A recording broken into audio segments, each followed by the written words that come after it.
Saudações pessoal, eu sou o Ricardo Tchaikovsky e nesse canal nós falamos sobre magia, ocultismo e espiritualidade.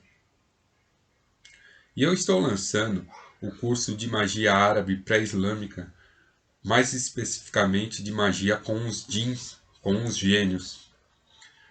E o pessoal ficou muito curioso sobre o tema e me chegaram várias perguntas. Então nesse vídeo eu vou tentar responder algumas delas, elucidar algumas questões. Então fique comigo aí até o final do vídeo. Quem sabe aí eu respondo alguns dos questionamentos que você deve estar tendo aí no que diz respeito aos djinns e à magia árabe pré-islâmica.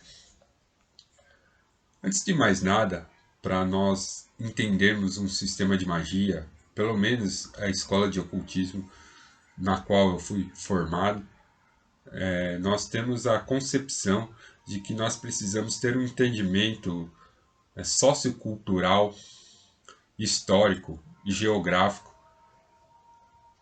da tradição, da localidade, de onde se originou, algum sistema de magia, para nós entendermos o raciocínio por detrás, a linha de pensamento que aquele determinado povo tinha, para conseguir extrair do sistema, o melhor proveito possível. Então eu sempre faço um estudo histórico, social, geográfico, político da localidade onde o sistema de magia no qual eu estou tentando me inserir, no qual eu estou tentando aprender. Eu sempre faço esse estudo prévio, para eu entender mais ou menos como que era o raciocínio das pessoas que criaram um determinado sistema para poder aplicá-lo, fazer alterações se necessário, para aplicar esse sistema na minha vida. Tá? Então foi mais ou menos a linha de raciocínio que eu segui aí para planejar esse curso. Evidentemente, você nunca vai conseguir ter o mesmo padrão de pensamento, o mesmo padrão mental, as mesmas ideias, seguir o mesmo sistema filosófico ou religioso de um determinado povo da antiguidade. A sociedade humana ela mudou com o passar das eras. Hoje nós estamos vivendo a era da informação.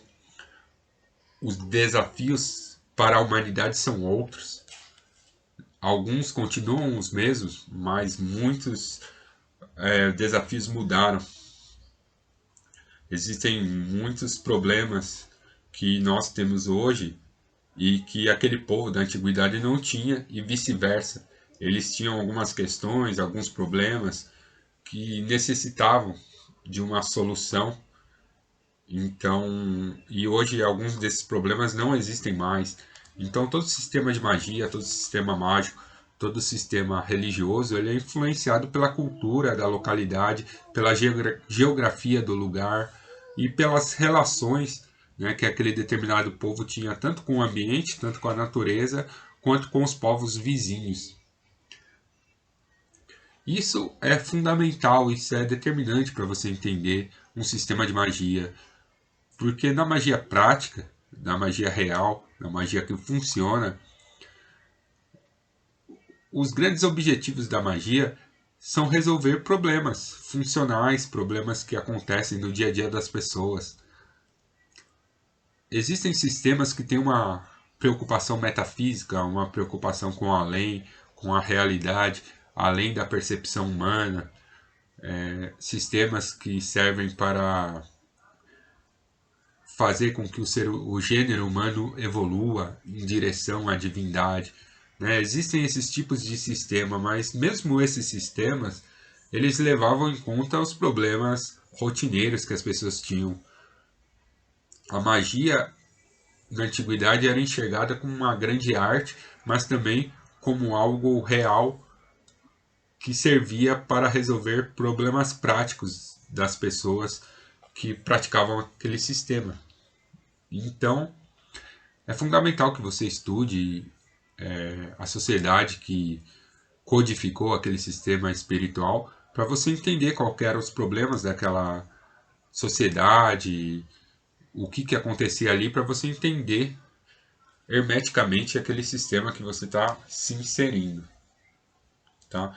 No caso do Oriente Médio, eu não vou dar uma aula de história aqui, nem vou fazer uma análise muito aprofundada do povo, né? Eu vou deixar isso para o curso, mas só na medida do possível. Também não vamos entrar aí em questões muito complexas, tá? Mas o que é importante a gente saber sobre o Oriente Médio é que o Oriente Médio era um dos pontos fundamentais do mundo antigo, né? Se você imaginar um mundo antigo como uma enorme rede, uma enorme teia de eventos, de localidades e de povos, você tem que entender que o Oriente Médio era como se fosse o centro da teia. Então, todas as questões, todas as informações dos povos que habitavam aquela região, inevitavelmente passavam pelo Oriente Médio.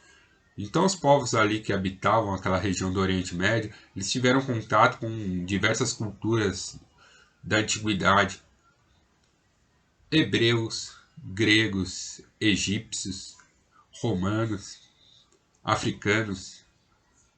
Se a gente for mais para trás ainda, os povos da Mesopotâmia, né? Babilônia, Suméria, Babilônia, Suméria, enfim, aquela região era um ponto importante de todas as grandes culturas da antiguidade. Passava uma enorme rede de informação ali, o comércio passava por ali. Então ali era praticamente o coração do mundo. Sendo assim, a magia que se estabeleceu naquela região, ela sofreu a influência, ela influenciou e foi influenciada por todos esses grandes povos da antiguidade. Evidentemente, com a chegada do Islã, alguns séculos para frente, o conceito de espiritualidade, o conceito filosófico, o conceito religioso e o conceito mágico do povo se alterou bastante. Mas ainda assim, mesmo com o advento do Islã na região, esse conhecimento se fortaleceu, se aprimorou e sobrevive até os dias de hoje, por incrível que pareça. Então existem praticantes das artes antigas dos árabes até os dias de hoje. Evidentemente eles não têm tanta liberdade assim de executar as coisas como eram nos tempos antigos, mas eles ainda assim praticam esse sistema mágico. O sistema ele sofreu algumas alterações por conta dessas influências, por conta da mudança de mentalidade, por conta da própria evolução do ser humano. Mas a base ritualística, a base filosófica, a cosmovisão, ela se mantém, pelo menos na essência, dentro dos sistemas mágicos ali que surgiram naquela região. Para você ter uma ideia, dentro da arqueologia, hoje em dia, a maioria dos arqueólogos acreditam que os primeiros povos que habitavam a região do Oriente Médio, eles eram politeístas e pagãos. As divindades que eles cultuavam eram as mais diversas possíveis, né? Haviam vários povos naquela região, eles não eram uma nação homogênea, né? Haviam vários povos naquela região, alguns deles com bastante influência dos gregos, né? Então haviam uma religião bastante estabelecida aos deuses gregos, existiam pessoas que cultuavam as divindades egípcias, existiam uma influência muito forte, muito marcante do zoroastrismo. A gente tem que entender que o zoroastrismo ainda é uma das grandes religiões do planeta e que surgiu exatamente ali na Pérsia. Então o zoroastrismo ele influenciou muito aquela região do planeta. Houve um período de forte transação comercial com a Índia. Então, o hinduísmo e as outras religiões também influenciaram bastante a linha de pensamento ali daqueles povos do Oriente Médio. Tá? Mais para frente eles tiveram influência cristã. Né? O cristianismo não chegou com tanta força ali, mas dos primeiros séculos aí do cristianismo houve uma certa influência, tá? Os hebreus nem se falam, influenciou bastante a linha de pensamento ali daquele povo. E o Islã, né, chegou com bastante força ali e dominou. Foi o pensamento religioso que se alastrou ali na população dos povos que viviam ali, e ele alterou completamente alguns padrões que nos tempos antigos, nos tempos árabes pré-islâmicos, eram padrões que muitos consideravam imutáveis, tá? Hoje em dia, alguns estudiosos do Islã, eles tentam vender a ideia que ali sempre foi uma região monoteísta, que o Islã era a primeira religião praticada ali, e depois isso mudou com o tempo, mas isso aí é balela, né? A arqueologia séria, a arqueologia que trabalha com evidências, mostra que a região e os povos que habitavam nelas eram politeístas. E uma das ideias que, independente da deidade que as pessoas cultuavam, independente do sistema religioso que as pessoas cultuavam, né, era a ideia dos jeans. Né? A crença nos gênios era tão forte na região, independente da religião que a pessoa professasse, que isso sobreviveu até a chegada do Islã. Então, dentro da cultura islâmica, a crença em jeans é algo corriqueiro, é algo natural, né? O próprio Alcorão, ele tem um capítulo dedicado aos jeans. Então os jeans fazem parte da mitologia da região, da filosofia da região e mesmo, né, fazem parte aí do sistema religioso. Então os jeans estão ali presentes naquela região do planeta desde os primórdios. Né? Estudiosos que estudaram mais a fundo os jeans acreditam que até certas divindades, como o famoso Pazuzu, né? Pazuzu é muito conhecido aí por conta do filme Exorcista, que elegeu o Pazuzu como nome do demônio lá que possui a moça do filme, né? Pazuzu, ele era um djinn, né? Alguns acreditam que Pazuzu era um djinn. Então, os djinns, eles são seres muito presentes aí na história da humanidade, tá?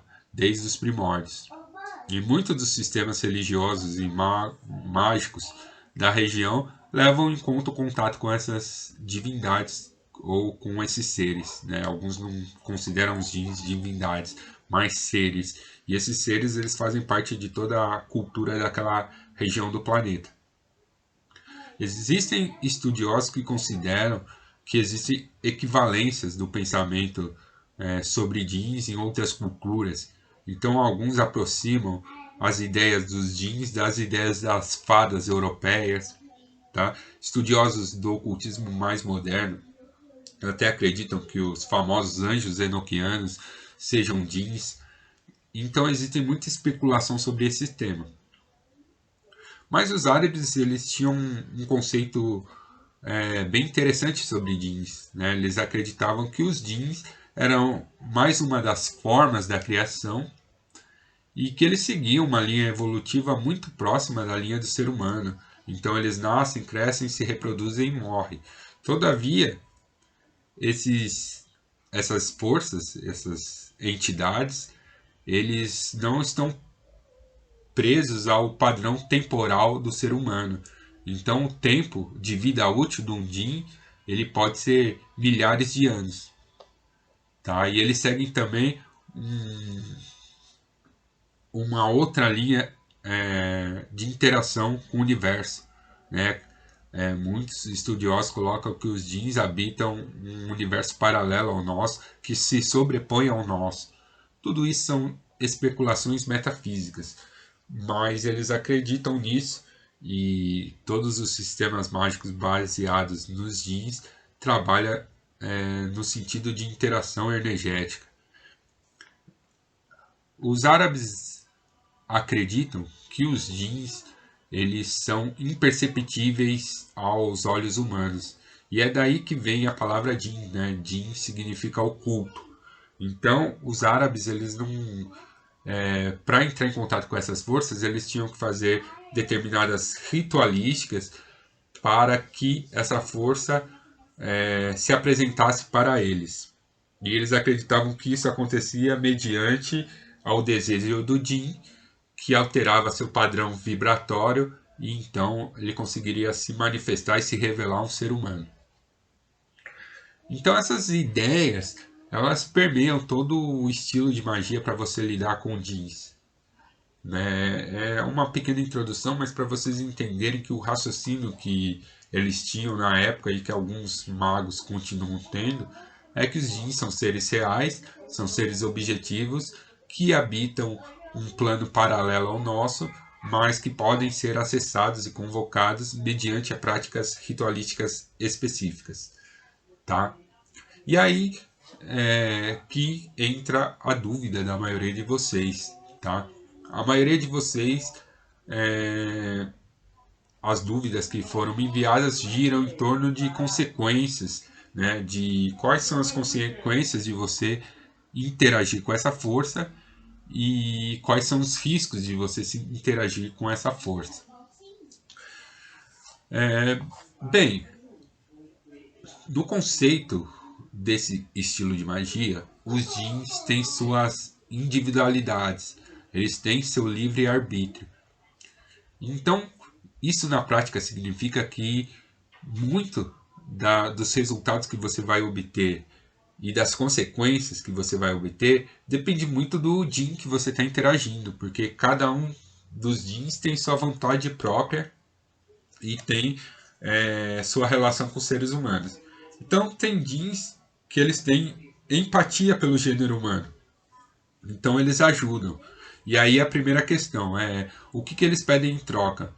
Bem, esses jeans que têm empatia com o ser humano, ele ajuda por satisfação, pelo simples prazer de ver um ser humano feliz.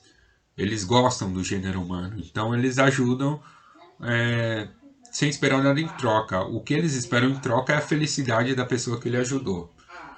Existem jeans que trabalham no sentido de barganha, mas esses jeans eles são complicados de se trabalhar porque existe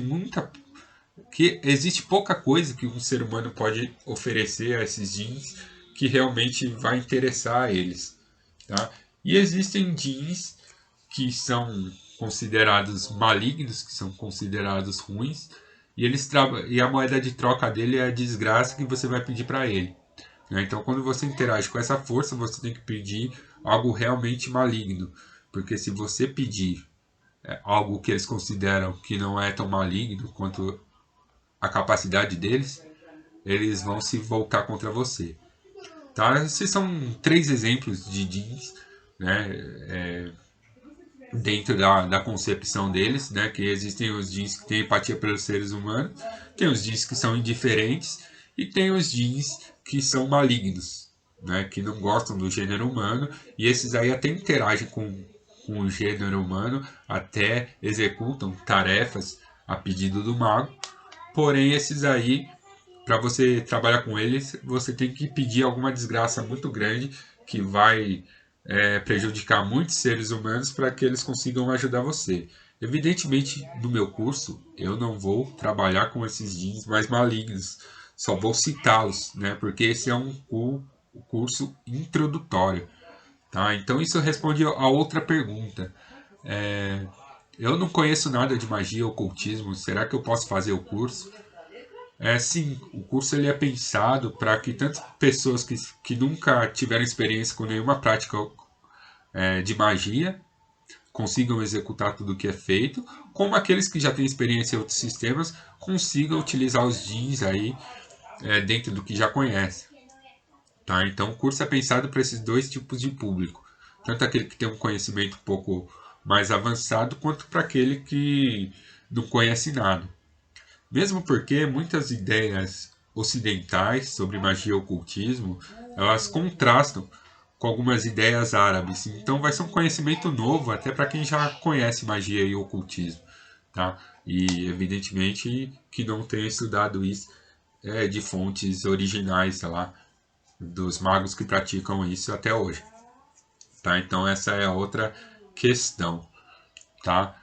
É, perguntaram também que tipo de resultados se pode obter com, com um Jin. As lendas, elas dizem que os Jins podem executar até fenômenos aí é, dentro da área de ficção científica, como teleporte, levitação, esse tipo de coisa. Utilizando aí um raciocínio mais pé no chão, existem jeans que podem ajudar em qualquer área da vida da pessoa. Né? Jeans que podem ajudar em questões amorosas, financeiras, espirituais, políticas, questões de saúde. Então, existe uma infinidade de jeans, uma infinidade de seres, e eles podem ajudar em várias áreas da existência humana, tá? Os sete reis jeans, que são os jeans mais famosos ali dentro do pensamento mágico, cada um dos sete é conectado a um dos planetas clássicos da astrologia, né? Então, a Lua, Vênus, Mercúrio, Sol, Júpiter, Marte e Saturno, né? Cada um desses planetas emana um tipo de vibração diferente que reflete em alguma área específica da vida humana. Então, se você entender o mínimo de astrologia, pode ser até aquela astrologia do jornal, você já vai ter alguma noção de, do que um Jin pode fazer por você. Né? Por exemplo, Vênus é o planeta que é ligado às paixões, né, ao sexo, à luxúria, à temperança. Então, o de Vênus ele vai te ajudar nessas áreas da vida. Marte, um dos planetas mais famosos aí, é o planeta da guerra. Então, os jeans de Marte são jeans que podem ser usados para demanda, para ataque e defesa, bem como questões ligadas à coragem, à diligência, à ira. Né? Então, esses sete reis jeans, eles podem te ajudar nessas áreas da vida, né? Conectadas aos sete planetas da astrologia. Todavia, não só isso. Né? Existem milhares, centenas de milhares de jeans, tá?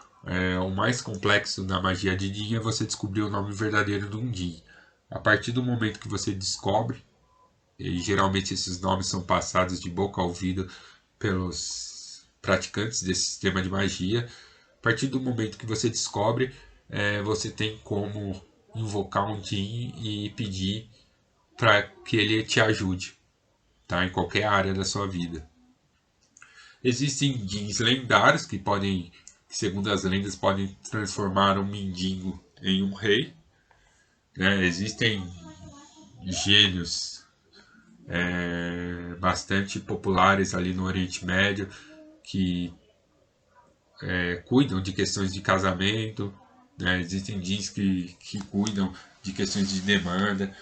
Então a versatilidade do sistema de magia com jeans é infinita, imensa, né? Eles podem ajudar em qualquer área da sua vida. Evidentemente, vai exigir algum esforço do praticante, vai exigir um tempo de maturação, de assimilação do sistema, um processo de tentativas e erros até você conseguir efetivamente colocar em prática os ensinamentos, mas a partir daí os caminhos vão se abrindo e as possibilidades são infinitas, né? Exige um pouco de dedicação, exige um conhecimento sobre metafísica, né, para você entender também o tipo de desejo que você pode colocar para cada um dos gênios específicos, né, porque tem gênios que, apesar de um poder imenso, eles não vão te ajudar. Né? Então, tudo tem a ver também com questões metafísicas e questões da personalidade do próprio gênio. Mas o céu é o limite, né? Dentro da magia, do trabalho de magia com jeans. Né? Eu tive algum sucesso, né? Também não vou dizer para vocês que eu sou um dos maiores praticantes de magia com gênios da atualidade. Né? Se eu fosse, eu estava morando um palácio, né? Eu era um sheik árabe, porque diz a lenda que os sheiks, né, ali, todas as grandes famílias ali daquela região que são os sheiks, eles têm gênios trabalhando para eles e tal. São clãs de magos que estão ali desde os primórdios e crescendo cada vez mais, prosperando, né? Então esses caras são realmente os grandes nomes da magia árabe, eles são realmente as pessoas que dominam o sistema. Eu sou apenas um ocidental que me interessei pelo tema e fui buscar aí nas fontes, nas raízes com praticantes desse sistema. Quem me ensinou, eu sei que um deles foi bastante próspero e ele ainda está vivo, mas eu perdi o contato com ele, então eu não sei como está a vida dele agora, né? Mas eu sei que ele foi realmente um homem de bastante posses, tá? O outro, eu sei também que tem um estilo de vida bom, né? Bastante, ostenta bastante, tá? Mas também não sei questões da vida pessoal dele. Faz algum tempo que eu não tenho contato. Mas eu sei que as duas pessoas que me ensinaram, elas tiveram bastante resultados incríveis de mudança total de padrão de vida, tá? Ainda não cheguei lá, mas eu pretendo nesse curso mostrar muito para vocês do que eu aprendi, né? E também esse curso vai ser importante para me aprimorar, me aperfeiçoar nesse estilo de magia. E quem sabe ano que vem eu tô fazendo um outro vídeo aí em outros padrões para vocês, tá? Para terminar, tá? Eu fiz um apanhado bem básico aí das perguntas que me chegaram, mas o vídeo já ficou um pouco longo.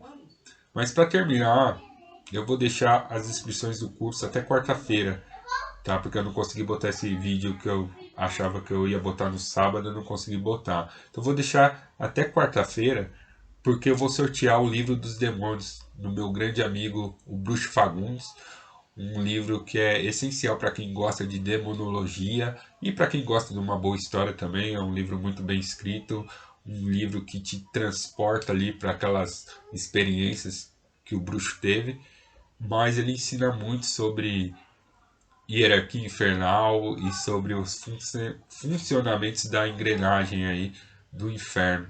Então, até para magos aí é uma boa leitura, tá? E eu vou sortear esse livro entre todos os inscritos aí no meu curso, tá? Então, caso você queira participar do sorteio aí, você tem até quarta-feira para entrar em contato aí no WhatsApp que eu vou deixar na descrição e se inscrever no curso. Tá? Sou Ricardo Tchaikovsky, força e honra.